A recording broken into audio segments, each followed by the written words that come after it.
आशिक ए रसूल लड़की की, जो रबीउल अव्वल के महीने में कपड़ा खरीदते हुए ऐसी बेएहतियाती करती थी कि उसकी सारी नेकियों को खा गई। वो हर साल लोगों के घरों में जाकर नातें पढ़ती, जिक्रो अजकार करती, लोगों को नेकियों की दावत भी देती।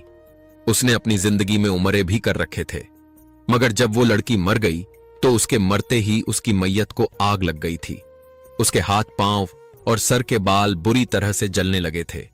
उसे देखकर लोगों को बहुत ही ज्यादा खौफ महसूस हो रहा था, और जब उसे कब्र में दफनाया गया तो कब्र में भी आग के शोले भड़क रहे थे। देखने वाले तौबा इस्तिगफार करने लगे थे। किसी को समझ नहीं आ रहा था कि इस लड़की को आखिर किस गुनाह की सजा मिली है। इतनी नेक लड़की, इतनी अच्छी, जो आशिक ए रसूल थी, मगर उसकी मौत के बाद इतनी दर्दनाक सजा की क्या वजह है? रबीउल अव्वल के महीने में आप ये कहानी जरूर सुने। इसमें आप लोगों के लिए एक गहरा सबकर है जो आपके जहनों पर एक नया नक्श छोड़ जाएगा। अगर आप लोग भी हर साल अपने घर में महफिल ए मिलाद करवाते हैं, अगर खुद को आशिक ए रसूल कहते हैं, तो आपको इन गलतियों से, इन गुनाहों से खुद को बचाना होगा, वरना मरने के बाद आपको भी ऐसा ही दर्दनाक रुस्वाकुन अजाब सहने को मिल सकता है। यह कहानी एक गांव की है। इस गांव के लोग बहुत खुश, अखलाक और मिलनसार थे। इस गांव के लोगों के बारे में कहा जाता था कि वो आशिक ए रसूल हैं, अल्लाह और उसके रसूल से बहुत ही ज्यादा मोहब्बत करने वाले थे। इस गांव में अरशद साहब का भी एक खानदान रहता था। उनकी एक ही बेटी थी जिसका नाम नूर फातिमा था। उनके घराने को पूरे गांव में संजीदगी की निगाह से देखा जाता था। खास तौर पर नूर फातिमा बचपन से ही वो लड़की इतनी प्यारी आवाज की मालिक थी कि जो कोई उसको देखता वो उसी का दिल मोह लेती। उसकी आवाज बहुत प्यारी थी। जब वो अपनी आवाज में नात पढ़ती या कुरान पाक की तिलावत पढ़ती तो दूर दूर से लोग उसकी आवाज सुनने के लिए उसके घर में आ जाया करते थे, और जो कोई रास्ता चलता उसकी आवाज सुनता तो वहीं पर रुक जाता था। उसकी आवाज में ऐसी तासीर थी कि सुनने वालों की आंखें नम हो जाती थीं। जूं ही नूर फातिमा बड़ी होती जा रही थी, लोगों के दिलों में उसकी अकीदत में इजाफा होता जा रहा था। जब नूर फातिमा 17 साल की हुई तो कहने लगी, बाबा जान, मैं घर में महफिल मिलाद मुनखिद करवाना चाहती हूं। हर साल तो आप बाहर से लड़कियां बुलाते हैं जो नातें पढ़ती हैं और दूसरों को नसीहत करती हैं, मगर अब यह काम मैं करूंगी। फारूक साहब कहने लगे, हां बेटी, तुम जो करना चाहो कर सकती हो, मगर बेटा ध्यान रखना कि कोई ऐसी बात ना हो जो गैर शरई हो। जो बात भी बतानी है वो कुरान और सुन्नत की रोशनी में बतानी है। जब नूर फातिमा ने पहली बार मिलाद करवाया तो पूरे गांव में उसकी धूम मच गई थी।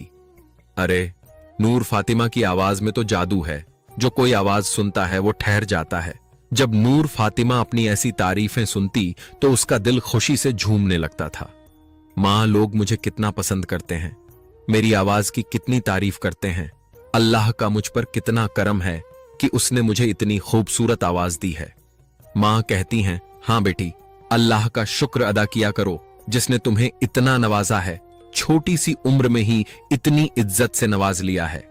अब गांव के लोग नूर फातिमा को रबीउल अव्वल के महीने में अपने अपने घर बुलाने लगे थे। फातिमा, हम मिलाद करवाना चाहते हैं। हम चाहते हैं कि तुम हमारे घर में आओ और तुम नात खवानी भी करो, और वजो नसीहत के काम भी तुम ही करो। फातिमा उनकी बात मान लेती। जिस घर में भी वो नातें पढ़ने के लिए जाती तो आसपास के लोग उसकी आवाज सुनकर वहीं पर रुक जाते और सभी लोग उसे अपने घर आने की दावत देते। नूर फातिमा को लोग न सिर्फ इज्जत देते थे बल्कि उसके दामन में बहुत सारे पैसे भी फेंक दिया करते। अरे ये क्या है? जब नूर फातिमा को पहली बार ढेर सारे पैसे मिले तो वो हैरान हो गई। ये आपके वक्त की कीमत है, ये हम आपको खुशी से दे रहे हैं। आप यहां पर आईं, आपने हमारे हर घर में रौनक बख्शी है। आपकी आवाज सुनकर हमारे दिलों में सुकून उतर गया है। अल्लाह ने चाहा तो हमारे घर में बरकत भी नाजिल हो जाएगी आपके मुबारक कदम यहां पर आने से। तो नूर फातिमा पैसों को देखकर अजीब से एहसासात हो गए थे। वो जब भी किसी घर में जाती तो वो उसे पैसे जरूर देते। घर आकर कहने लगी, मां, अब मेरे पास इतने पैसे जमा हो चुके हैं कि मेरा दिल चाहता है कि मैं उम्रा कर लूं। इनमें थोड़े बहुत पैसे मिलाकर अब्बा जान मेरे उम्रे का इंतजाम कर सकते हैं। मां कहने लगी, हां बेटी, अल्लाह तुम्हारी ख्वाहिश जरूर पूरी करे। हम तीनों ही उम्रे के लिए जाएंगे। और यूं नूर फातिमा अपने मां बाप के साथ उम्रे के लिए रवाना हो गई थी। और जब वापस आई तो पूरा गांव अकीदत से चूर होकर उससे मिलने के लिए आ चुका था और कहते, नूर फातिमा वहां मेरे लिए दुआ की थी। फातिमा, रब से मेरा जिक्र किया था कि मुझे भी अपने घर बुलाना है। मेरी मजबूरियों की कहानी। अपने मां बाप के साथ उम्रे के लिए रवाना हो गई थी। और जब वापस आई तो पूरा गांव अकीदत से चूर होकर उससे मिलने के लिए आ चुका था और कहते, नूर फातिमा वहां मेरे लिए दुआ की थी। फातिमा, रब से मेरा जिक्र किया था कि मुझे भी अपने घर बुलाना है। मेरी मजबूरियों की कहानियां वहां जाकर मेरे रब को सुनाई थी। नूर फातिमा सबकी बातों को तसल्ली से सुनती। जी, मैंने आप सबके लिए दुआएं की थीं। मुझे आप लोग याद थे। मैं किसी को भी नहीं भूली। वो मोहब्बत से सबको जवाब दे रही थी। लोग उसे इतनी मोहब्बत करने लगे थे जैसे वो आसमान से उतरी हुई कोई और मखलूक हो। औरतें उसे यूं अकीदत से देखा करती जैसे वो उनकी तरह आम औरत नहीं हो, बल्कि उनसे बहुत अलग हो, बहुत मुनफरिद, बहुत पाकीज़ा।